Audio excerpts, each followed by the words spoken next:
Magandang balita po para sa ating mga OFW dahil finally ay inirelease po ng DMW kung papaano tayo makakagawa ng OFW Pass. At sabi nga dyan, ang OFW Pass ay hindi isang bagong recruitment. Ito ay bahagi ng kasalukuyang digital departure na pinatupad ng Bureau of Immigration.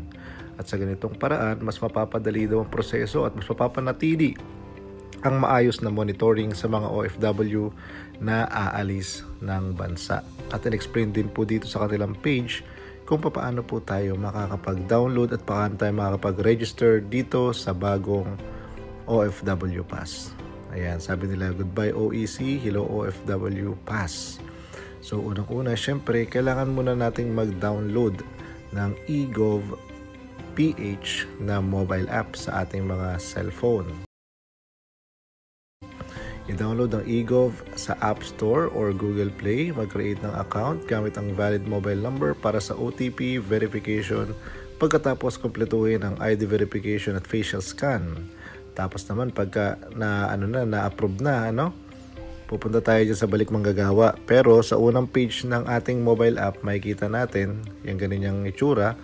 Tapos isa-select natin yung NGA, pipiliin natin yung DMW, tapos pupunta tayo doon sa balik manggagawa. Kapag approve na ang eGov account, pumunta sa NGA or National Government Agency, piliin ang DMW, ilink ang eGov account sa OFW Pass, at kung sakali namang meron ka ng active contract sa system, automatikong mag-generate ang app ng inyong OFW Pass sa loob lamang ng ilang segundo.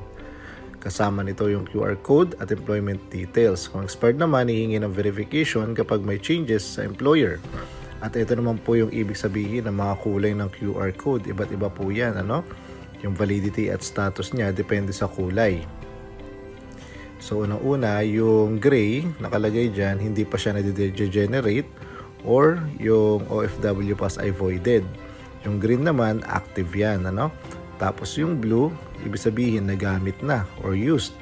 Yung amber naman or yung parang yellow-orange, yan naman ay malapit na ma-expire.